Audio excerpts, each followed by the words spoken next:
Good morning or good afternoon, depending on where you are. My name is Fayorsey. I'm a pediatrician and public health specialist. I'd like to thank the organizers for giving me the opportunity to talk to you about COVID-19. I hope that you leave with a better understanding of some key scientific facts, which will enable you to make informed decisions to protect yourselves, your loved ones, and community so we can fight this global pandemic together. One myth out there is that the COVID vaccine is not safe because they were made too quickly. The 3 COVID-19 vaccines approved in the US have been scientifically proven to be safe and effective. They have gone through clinical trials and safety reviews to get the required authorization from the Food and Drug Administration and the Advisory Committee on Immunization Practices. While the vaccine was developed rapidly, all the steps have been taken to ensure that they are safe. The reason why we were able to get the vaccines out so fast is that researchers were already studying similar coronaviruses that cause diseases such as severe acute respiratory syndrome, SARS, and Middle East respiratory syndrome. Once the viral genome for SARS-CoV-19 was sequenced, it was shared with researchers and drug manufacturers who immediately began developing potential vaccines, while governments all over provided financial assistance to help with research and production. And so while studies were ongoing, systems were already in place to manufacture the vaccine if the trials were successful. Another reason is the fact that because it was a global pandemic, it was easy to recruit for the vaccine trials. People were eager and willing to roll up their sleeves and volunteer to receive the vaccine. And so the clinical trials were quickly able to reach their endpoints. One myth out there is, I can get COVID from the vaccine. This is not true. None of the approved COVID-19 vaccines uses a live virus, so there's nothing in the vaccine that can cause COVID-19. The Pfizer and Moderna vaccines use mRNA, which stands for messenger ribonucleic acid. It teaches our cells how to make a protein that causes an immune response in our bodies. That immune response produces antibodies that protects us from getting infected if the real virus enters our body. The Johnson & Johnson and AstraZeneca vaccine were developed using a vector, the adenovirus, to carry the spike protein of the SARS-CoV-2 virus, which is presented to cells in our body, and our body reacts by producing antibodies. The mRNA in the Pfizer and Moderna vaccine never affects or interacts with your genetic material in any way. It does not enter the nucleus of the cell where our DNA is kept, so cannot affect your DNA. The body gets rid of the mRNA after 1 to 2 weeks. I have already had COVID-19, so I don't need to get the vaccine. This is a myth. You should be vaccinated regardless of whether you have already had COVID-19. This is because we currently do not know how long you're protected from getting sick again after recovering from COVID-19. Even if you have already recovered from COVID-19, it is possible, although rare, you could be infected with the virus that causes COVID-19 again. You should get the vaccine once your symptoms have resolved and after your recommended isolation period ends. Another myth out there is if you're pregnant or breastfeeding, you can't get the COVID vaccine. This is not true. Pregnant women are at increased risk for severe COVID-19, especially if they have other underlying comorbidities or illnesses that predispose to severe COVID, like hypertension, diabetes, and obesity. Pregnant women are considered vulnerable populations and were excluded from the initial phase 3 clinical trials of COVID-19. So there is limited data on their efficacy and safety during pregnancy. However, based on what we know about the vaccines and how they work, experts believe that they are unlikely to pose a significant risk for pregnant women. Fortunately, we have data from post-market surveillance the CDC conducts through the Vaccine Adverse Event Reporting System and the Safe Pregnancy Registry. Currently, over 35,000 pregnant women have received either the Moderna or Pfizer vaccine, and preliminary findings do not show obvious safety signal among pregnant women. However, there's a need for longitudinal follow-up to better understand maternal and infant outcomes after vaccination early in pregnancy. There are also currently several small studies of COVID-19 vaccine in pregnant women underway. My advice is to get the COVID-19 vaccine if you're considering becoming pregnant. The CDC recommendation says if you're pregnant, you can get any of the approved COVID-19 vaccines. You should have a conversation with your medical provider to discuss your risk of exposure to SARS-CoV. This is higher if you're an essential worker. The risk of COVID to you if you acquire the infection and you have any other underlying medical condition. It's also very important that pregnant women adhere to all the non-pharmacologic approaches, including mask wearing and social distancing. There's also no evidence that the COVID-19 vaccine or any other vaccine for that matter can make you infertile or decrease sperm count. What about children? Should they get the vaccine? Children, like pregnant women, are considered vulnerable populations and typically not included in early phases of drug and vaccine trials until the safety profile has been established. To date, of the 3 approved US vaccines, the Pfizer vaccine is the only one approved for children and adolescents 16 years and older. The Moderna and Johnson & Johnson are approved for adolescents 18 years and older. The vaccine has been tested on children 12 to 17, and the approval is pending. There are ongoing studies for younger children 6 months to 11 years. As a pediatrician, I know that approved vaccines are safe in children and have reduced child mortality from infectious diseases significantly. I will encourage parents and caregivers to have their children vaccinated once we have an approved vaccine for children less than 16 years of age. What are some of the most common side effects associated with the currently approved COVID-19 vaccines? At the end of April, 237 million doses of vaccine had been administered in the US. 43% of the US population has received at least 1 dose, and 30% of the US population is fully immunized. The most common side effects reported to the vaccine adverse event reporting system are reactions like fatigue, headache, chills, fever, joint pain, and nausea. And these results are consistent with what were observed in the clinical trials and are essentially expected. Regarding severe anaphylactic reactions, data from the vaccine adverse events reporting system shows a rate of 4.7 cases per million of the Pfizer vaccine administered and 2.5 per million of the Moderna vaccine administered. Those with a history of anaphylaxis should not receive these vaccines. What about the issue of blood clots in women associated with COVID vaccines? The Johnson & Johnson vaccine and the Oxford AstraZeneca vaccine have both been associated with rare thrombotic or clotting events. These 2 vaccines are similar and use a vector. The Johnson & Johnson uses a human adenovirus vector, while the Oxford AstraZeneca vaccine uses a chimp adenovirus vector. The clotting events associated with both vaccines appear to be similar and include clotting or thrombosis of large vessels associated with low platelets.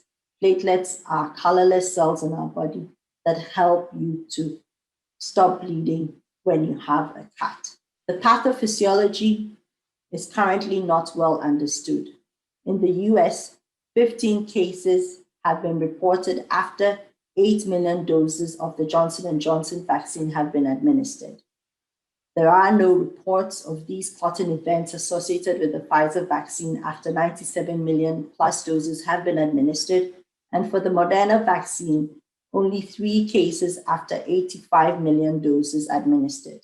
In the case of the Moderna vaccine, these were all associated with normal platelet count and thought to be different from the thrombosis or clotting, which is associated with the AstraZeneca or Johnson & Johnson vaccine.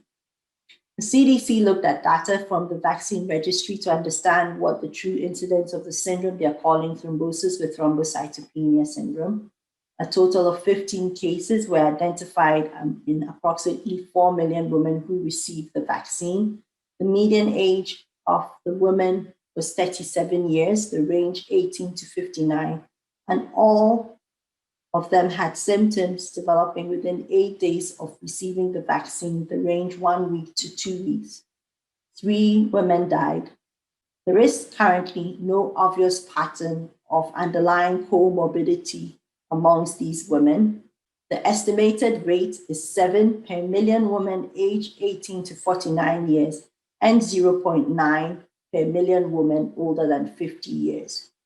After careful review, the Advisory Committee on Immunization Practices has lifted the pause to allow resumption of vaccination with the Johnson & Johnson vaccine, with an amendment to the vaccine information.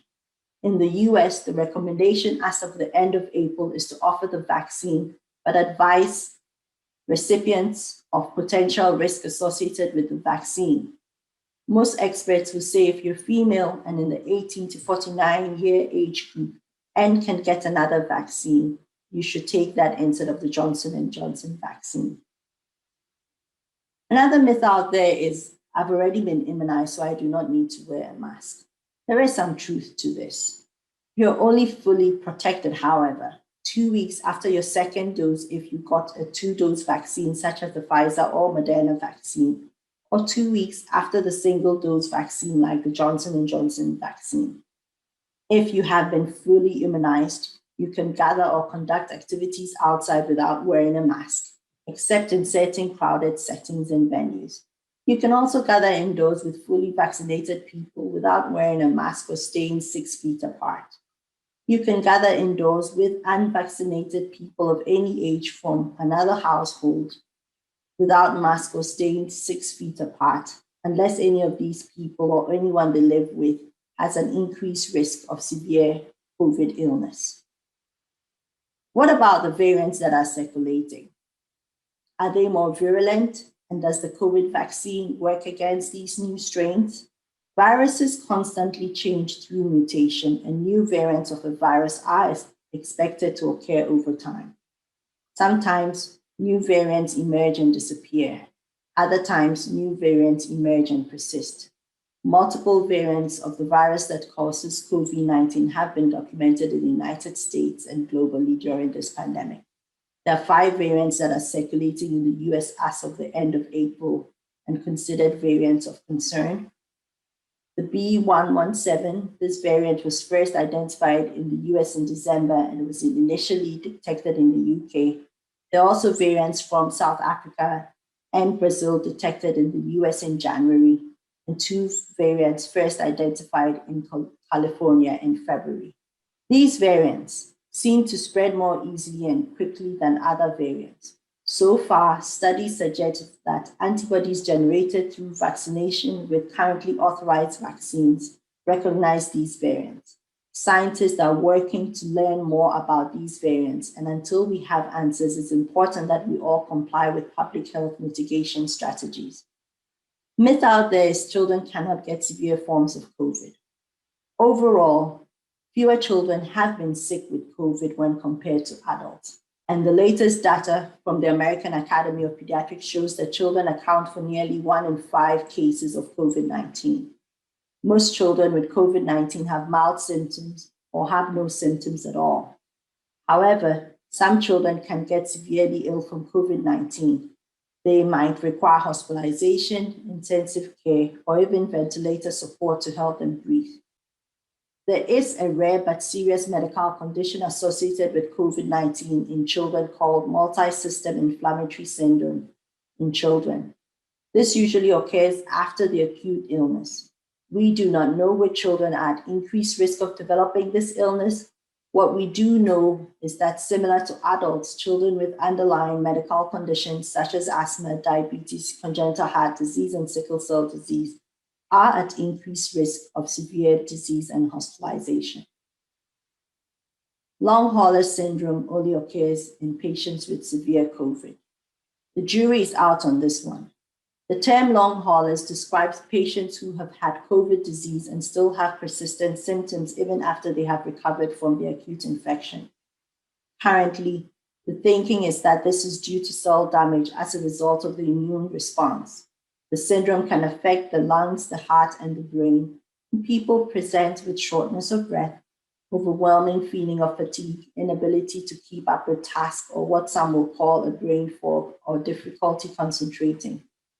What is not understood is if these symptoms are due specifically to COVID or due to a severe post-viral illness. We also know that people who've been admitted to the ICU can have post-intensive care unit illness. However, this syndrome has also been associated in patients with mild disease who were not hospitalized. The most important thing I'd like to say is that there are several researchers out there working to help us better understand this illness. And hopefully in the next couple of months, we'll be able to get more data to understand what the pathophysiology is and who is at risk for developing long-haul syndrome so that we can mitigate the effects of the illness early on and hopefully prevent some of the sequelae. In conclusion, we have reason to be optimistic. We can use science to overcome this pandemic. We are already seeing a steady decrease in cases reported and hospitalizations in the US, and immunization rates are increasing. However, this does not mean we should become complacent and let our guard down because we know the virus is looking for ways to outsmart us. When we look at the global picture of the epidemic, there are places where the virus is still winning. The best way to protect ourselves and our loved ones and our families is to get vaccinated. When seeking information on COVID, use reputable sources like the CDC website or your state department of health or your county department of health, and ask for information from your medical provider. We can beat this virus if we all do our part. If we mask up, adhere to social distancing, and get vaccinated. Thank you.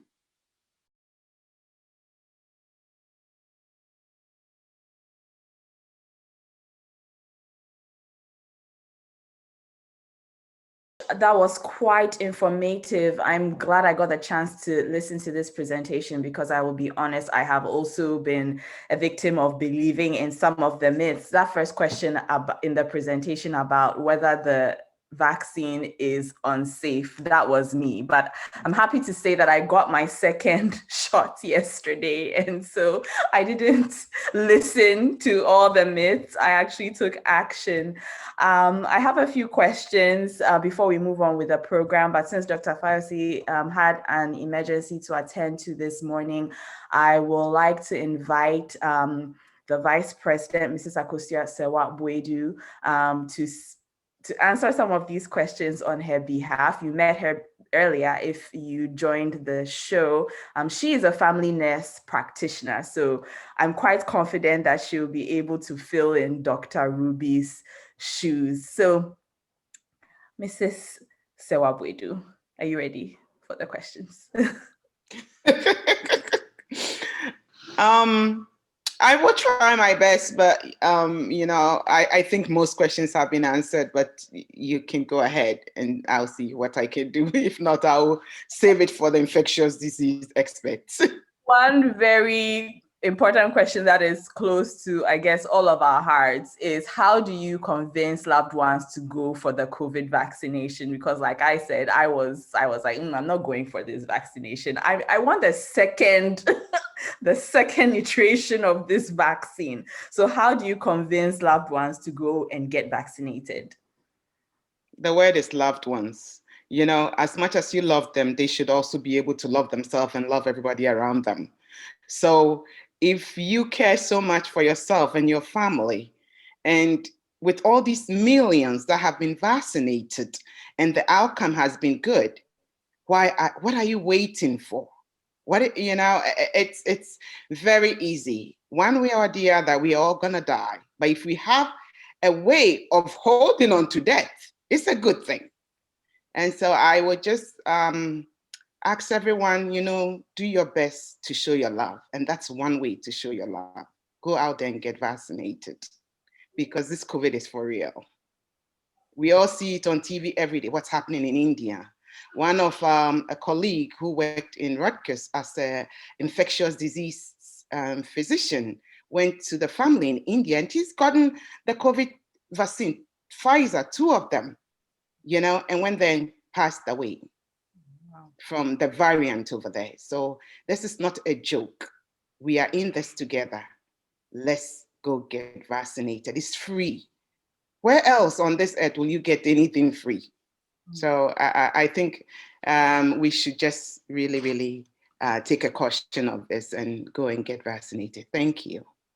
Thanks. Now, with these new COVID variants, will there be a cause for booster vaccines?